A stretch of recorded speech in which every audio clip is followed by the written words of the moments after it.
Welcome back. Now, the Gauteng Executive Council recently approved the search for a new delivery partner for the Gautrain system. The current concession agreement comes to an end in March 2026. For more on what will be involved and what this actually all means, Gautrain CEO William Dax joins me now via Zoom. Thank you so much for your time, William. We do appreciate it. Let's just start off with what this actually all means. It's one thing to say that, you've come to an agreement, but what does this agreement actually entail? Good evening, Heidi. So there isn't an agreement per se yet. What is happening is that the current concession agreement, which we've got with a company called Bombela Concession Company, comes to an end in just over 2 years' time. And we've got to then prepare for what happens after that. So what we're going to do is to go out to an open and competitive tender process to go and get a new delivery partner. 2 years may sound like a long time, but as you might imagine, these processes take quite some time to run properly. So we're doing the prudent thing, which is to start early and just make sure that we can keep the Gautrain running even after the current concession agreement comes to an end. Absolutely. And what will this mean for Gautrain? How is it going to benefit Gautrain? Are we going to see certain changes, better trains? Not that there's anything wrong with your trains, but, just keeping up with technology. What is this all going to entail? Lots of changes, Heidi. The concession agreement, which we currently got, was to build the current Gautrain system. And I think it achieved all its objectives in that, but there's so much more that we can do.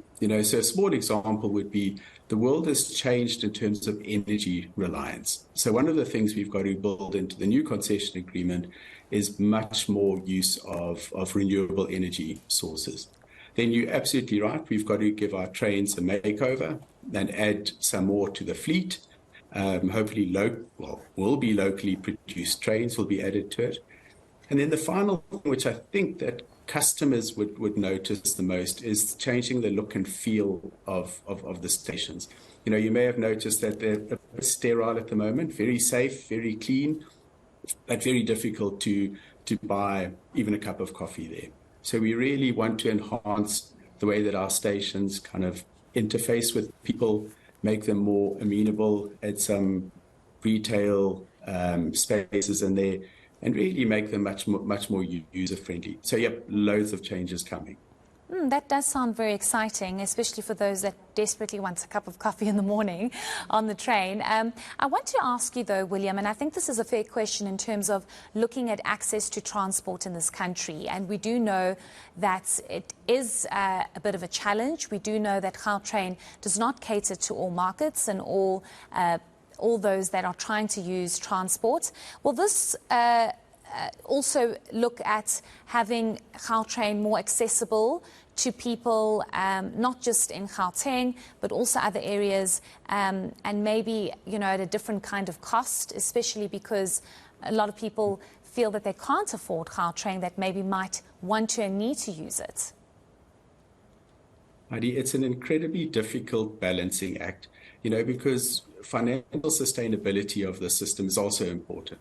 So we always try and get our fare-paying passengers to cover at least the operating costs of the system. But having said that, you're absolutely right. We've got to do more to make the system more accessible and affordable to more people. What we want to do, and we're gonna test this out after 2026, when we can restructure our fares, is to go and have a look and say, we know where people are traveling from and going to. We've been running the system for 15 years, and we know who lives in which areas, and we can sort of start having a look and saying, the population around Park Station, for example, is lower income groups. Can we give people who board at Park Station a lower fare to Sandton, without compromising on people who might be coming in from more affluent areas? So we really want to have a look at a much smarter and better structured fare system. We're working on that. Obviously, we've got to go through the next 2 years of engagement with the market to make sure that works. But absolutely, this is a critical factor for us. It's just expanding, the reach and accessibility of the Gautrain. Absolutely, and obviously needing to consider the landscape and dynamics in the country. Thank you so much for your insights and just letting us know what this all means, especially for those using Gautrain. We really do appreciate it. That was Gautrain CEO, William Dax.